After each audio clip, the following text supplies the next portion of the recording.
Students, आपने class में presentations भी दिए थे, ग्रुप एक्टिविटी भी करी थी। मैं अभी उसकी बात नहीं कर रहा हूँ। मैं अभी आपकी सारी ऑनलाइन एक्टिविटीज़ की बात कर रहा हूँ, जो भी आपने ऑनलाइन एक्टिविटीज़ नंबर 1 2 3 जो दी थी उसकी, और जिसकी बीच बीच में आपको समरी शेयर करी गई थी इस टाइप की आई होप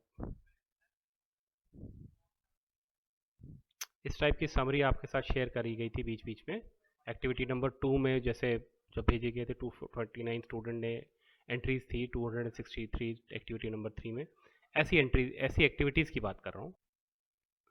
तो एक्टिविटी नंबर 1 जिसकी टारगेट हमने फर्स्ट पीरियोडिकल से पहले 22 जनवरी रखी थी और 7 फरवरी को हमने इसको क्लोज कर दिया है। उसमें लगभग 216 स्टूडेंट्स एब्सेंट थे। 216 स्टूडेंट्स उसमें एब्सेंट थे मिनिमम, क्योंकि कुछ ने डबल एंट्री करी थी, कुछ ने ट्रिपल एंट्री करी थी। चलिए पीरियोडिकल 1 के बाद की बात करें। एक्टिविटी नंबर 2 जिसकी टारगेट डेट 15 फरवरी थी, और एक्टिविटी नंबर 3 जिसकी टारगेट डेट 7 मार्च थी, इनको 16 अप्रैल को कहा था क्लोज करेंगे, फिर बाद में 2-3 दिन के लिए एक्सटेंड किया था और आज भी ये ओपन है।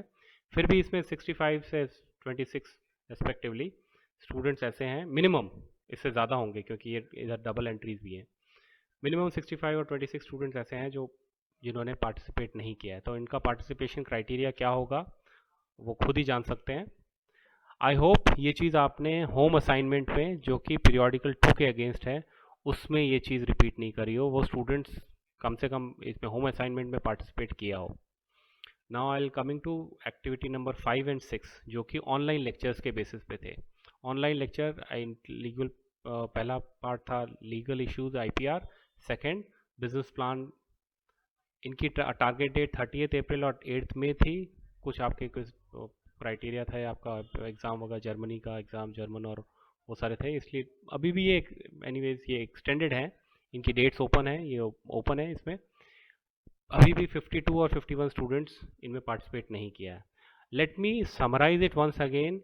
20 मई 2020 के बाद में मैं इनके एडिटिंग राइट्स हटा दूंगा और मैं इवेल्यूशन का प्रोसेस स्टार्ट कर लूँगा, और उसके बाद में आपका इसमें कोई राइट नहीं होगा, आपका इंटरफेरेंस भी नहीं, और आपकी कोई रिक्वेस्ट भी एंटरटेन नहीं करेगी कि इंटरनेट डाउन था या तूफान आ गया था। No issues included. अगर आपने थ्रू आउट सेमेस्टर नहीं किया है तो अभी आप इसको वार्निंग समझ लें।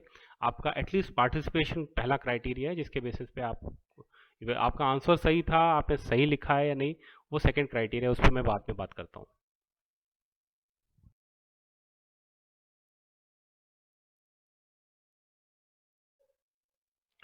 स्टूडेंट्स, आपने पार्टिसिपेट तो कर लिया है, आपकी एंट्री तो इसमें सबमिटेड है, पर उसके आगे वाला एक क्राइटेरिया, उस पर मैं बात करता हूँ। अभी मैं सब्जेक्ट नॉलेज पे बात नहीं कर रहा हूँ, उससे और इम्पोर्टेंट एक एकेडमिक एथिक्स जो मैंने बात करी थी, इसका सैंपल लेते हैं। जैसे टारगेट एक्टिविटी नंबर 5 का टारगेट हमारे पास ये था। हम इसके टाइम स्केल में हम देख सकते हैं कि जब रेस्पॉन्सेज देखते हैं तो पता चल जाएगा कि किन लोगों का आया है। वो समरी आपके साथ शेयर होती है टाइम स्केल के साथ में। अभी हम क्वेश्चंस में जाते हैं, और एक ऑप्शन यहाँ पे ये आता है, ये my answers are confidential. My answers are based on my honest understanding of the topic, and I am writing them in my own words. The answers, which are descriptive in nature, are not a copy paste text from fellow students or internet sources. इस disclaimer को समझा नहीं, पढ़ा नहीं है, नहीं पढ़ा है, कोई बात नहीं, लेकिन ये तो कॉमन अंडरस्टैंडिंग की बात है, ये बताया भी गया है। अब मैं इस एग्जांपल को लेता हूँ, इस क्वेश्चन को in context of IPR. India का स्टार्टअप क्या एस्पायरिंग एंटरप्रेन्योर के लिए क्या है। आप मेमोरी बेस एग्जाम में जब बैठते हैं आप मेमोरी बेस समझ लेते हैं उसको, उसके बाद में आपने क्या समझा वो आप डिस्क्राइब करते हैं। और ऐसा जो आंसर है, जैसे इसका एग्जाम्पल दिखता हूँ, 28 स्टूडेंट का ये एग्जैक्ट पैराग्राफ कैसे हो सकता है। ये मैं इनका नाम ओपन नहीं कर रहा, यहाँ पे क्लिक करते ही इनके सारा नाम लिस्ट डिटेल आ जाएगी।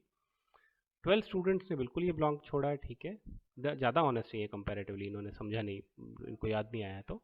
पर ये देखिए 11 स्टूडेंट्स बिल्कुल एग्जैक्ट कॉपी पेस्ट, क्या है ये। और ये सिर्फ एक्टिविटी नंबर 5 में नहीं, एक्टिविटी नंबर 6 में भी ये चीज़ है। तो आप याद रखिए, किसी भी एग्ज़ाम में अपने ब्रेन पे ट्रस्ट करें, अपनी चीज़ों को समझें, और ऑनेस्टी वाले डायमेंशन को थोड़ा समझें कि डेफिनेटली हमको चाइना को ओवरटेक करना है, पर चाइना के हर डायमेंशन में नहीं, राइट। क्राइटेरिया नंबर 2 जिसमें हमने अभी एक्टिविटी नंबर 5 को देखा था, वैसा ही सेम ऑब्जर्वेशंस मेरे एक्टिविटी नंबर 6 में भी हैं, पर मैं उस पर ज़्यादा बात नहीं करूँगा। पर मेन इंडिकेशन आपको यही है कि हम